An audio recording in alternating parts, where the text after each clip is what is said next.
Right, మనతో పాటు డిబేట్లో ఈరోజు ఉన్నటువంటి వాళ్ళు Veerender garu psychologist, Doli Satyanarayana teacher and Darshan OU విద్యార్థి సంఘ నాయకులు కూడా ఉన్నారు. ముందు ఓయూ విద్యార్థి సంఘ నాయకులు దర్శన్ గారి మాటలో వినేటువంటి ప్రయత్నం చేద్దాం. దర్శన్, నాకు తెలిసి మీరు వినే ఉంటారు మొత్తం ఈ సంబంధించి స్కూల్ విద్యార్థుల్ని స్వామినారాయణ గురుకుల పాఠశాల అనే పేరుతో విద్యార్థుల్ని కేవలం స్వామీజీల సేవకే అంకితం చేస్తున్నటువంటి స్కూల్ సంగతి వినే ఉంటారనుకుంటా. ఇప్పుడు మనం పేరెంట్ మాట్లాడినటువంటి మాటలు కూడా విన్నాం. మీ స్పందన ఏంటి దీనిపైన? ఎందుకంటే విద్యార్థుల్ని ఈ విధంగా మార్చడం ఎంతవరకు కరెక్ట్ అంటారు? నమస్కారం సార్. ముఖ్యంగా మేము ఉస్మానియా యూనివర్సిటీ విద్యార్థులుగా, ఒక పిహెచ్డి రీసెర్చ్ స్కాలర్స్గా, ఓయూ జేఏసీ పక్షాన, డిబిఎస్ఏ విద్యార్థి సంఘం పక్షాన మేము గుర్తు చేస్తూ ఉన్నది ఏంటి అంటే, ఈరోజు విద్యా సంస్థలు ఏవైతే ఉన్నాయో ప్రధానంగా స్కూల్ ఎడ్యుకేషన్ కావచ్చు, ఇంటర్మీడియట్ ఎడ్యుకేషన్ కావచ్చు, హైయర్ ఎడ్యుకేషన్ కావచ్చు, అంటే మతం పునాదుల మీద విద్యా వ్యవస్థ నడవకూడదు అనేటువంటిది భారత రాజ్యాంగం డాక్టర్ బాబాసాహెబ్ అంబేద్కర్ గారు చెప్పినటువంటి ఏదైతే మౌలిక సూత్రాలు, ప్రాథమిక హక్కులో మత స్వాతంత్రపు హక్కు ఉన్నది అనేటువంటి విషయం మాకు తెలుసు. కానీ మతం పునాదుల మీదగా విద్యా సంస్థలు నడవడం అనేటువంటిది ఇది సరైనటువంటి ప్రక్రియ కాదు అనేటువంటిది భారత రాజ్యాంగం చెప్తా ఉన్నది.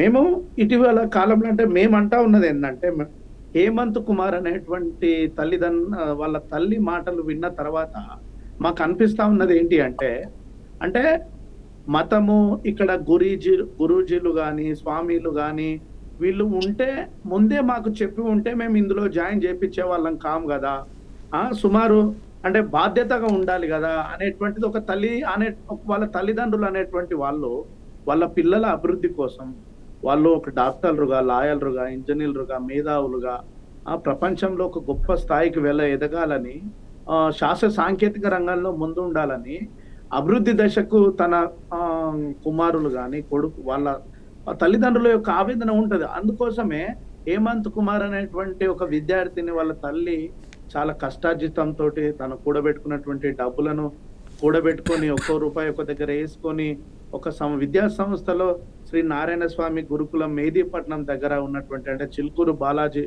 ఆ టెంపుల్ కు దగ్గర ఉన్నటువంటి వాటిల్లో, అంటే మేము అంటా ఉన్నది ఏంటంటే మతం పునాదుల మీద విద్యా వ్యవస్థ కొనసాగడం అనేది చాలా బాధాకరంగా అనిపిస్తా ఉన్నది. ఎవరు హేమంత్ కుమార్ యొక్క తల్లి మాట్లాడిన మాటల్ని చూస్తే మేము అనిపిస్తా ఉన్నది. రెండోది ఏంటి అంటే, శాస్త్రీయమైనటువంటి భావాజలము, హేతువాదము, సైన్స్ ని అభివృద్ధి చేయాలి కదా, అట్లాంటి వాటిని ఈ స్కూల్స్ పెట్టినటువంటి యాజమాన్యాలు గుర్తించాలి కదా అని గుర్తు చేస్తా ఉంది. మూడవది ఏంటి అంటే, అక్కడ ఉన్నటువంటి ఏదైతే శ్రీ నారాయణ స్వామి గురుకులంలో మేము ఈ తల్లి హేమంత్ కుమార్ యొక్క తల్లి మా కొడుకు ఎక్కడికి వెళ్ళాడు, ఏం చేస్తా ఉన్నాడు, అరే మా ఇంటికి రావట్లేదు, ఎక్కడున్నాడు అని అడిగితే మీరు ఎవరికి చెప్పుకుంటారో చెప్పుకోండి, మేము ఎవరికి భయపడము. అంటే ఇది దేనికి సంకేతం? బాధ్యతగా ఉండాలి కదా, బాధ్యతగా ఉండాలి. అడ్మిషన్ ఫామ్ తీసుకొని రాసుకొని ఒక అడ్మిషన్ ఫామ్ లో వచ్చిన తర్వాత బాధ్యతను విస్మరించి ఈరోజు ఇట్లా కొనసాగడం వల్ల భారతదేశం లౌకిక దేశం. ఇట్లాంటి లౌకిక దేశంలో అన్ని మతాలకు సంబంధించి, అన్ని కులాలకు సంబంధించినటువంటి వ్యక్తులు, అంటే ఒక ప్రపంచాన్ని మార్చాలంటే చదివే శక్తివంతమైనటువంటి ఆయుధం అని చెప్పినటువంటి నెల్సన్ మండేలా గారు కానీ, డాక్టర్ బాబాసాహెబ్ అంబేద్కర్ గారు ఈ దేశ అభివృద్ధి అంటే రంగుల గోడలు, అద్దాల మేడలు కాదు, పౌరుని యొక్క నైతిక అభివృద్ధి దేశాభివృద్ధి అని చెప్పిన డాక్టర్ బాబాసాహెబ్ అంబేద్కర్ గారు కానీ, మహాత్మా జ్యోతిబా ఫులే గారు ఒక మాట అంటాడు, అంటే విద్య లేక వివేకం లేదు, వివేకం లేక విత్తం లేదు, విత్తం లేక అభివృద్ధి లేదు, సమస్త రుగ్మతలకు మొత్తం కూడా విద్యనే కారణం అని చెప్పేసి మహాత్మా జ్యోతిబా ఫులే గారు స్పష్టం చేస్తా ఉన్నారు.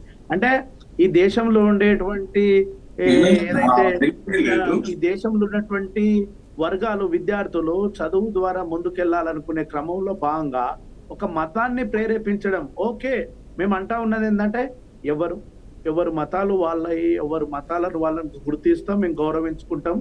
ఏ మతాన్ని కూడా అవమానించడం అనేటువంటిది సరైనటువంటిది కాదు. మేము ఏ మతాన్ని అవమానించమో, ప్రతి ఒక్క మతం యొక్క విలువలు, ఆ గుర్తింపు అనేటువంటిది మేము గౌరవిస్తాం. యూనివర్సిటీ విద్యార్థులుగా కానీ, ఒక పిహెచ్డి రీసెర్చ్ స్కాలర్ గా, డిబిఎస్ కోఆర్డినేటర్ గా మేము గుర్తిస్తాం, గౌరవిస్తాం. మత విలువలను మేము గుర్తిస్తాం. కానీ విద్యా సంస్థల్లో మతం పేరు మీద యాజమాన్యం ఏదైతే విద్యార్థులకు సైన్స్ ను బోధించాల్సిన వాళ్ళు ఏదైతే సైన్స్ టెక్నాలజీకి సంబంధించి హేతువాదానికి సంబంధించి శాస్త్రీయతను పెంపొందించాల్సినటువంటి విద్యా సంస్థలు కేవలం అక్కడ ఉండేటువంటి స్వామీజీలు, అక్కడ ఉండేటువంటి గురువులు అంటే తల్లిదండ్రులకు ఒక బాధ్యతగా ఒక అరే ఎక్కడున్నాడు, ఏం చదువుతున్నాడు, ఇట్లాంటివి ఇవ్వకుండా ఇట్లా చేయడం అనేటువంటిది మా కనిపించిన ఏదైతే హేమంత్ కుమార్ Correct. యొక్క తల్లి మాట్లాడిన మాటలు మేము విన్నాం కదా, బాధ కలిగిస్తా ఉన్నది. ప్రభుత్వం పట్టించుకోవాలి.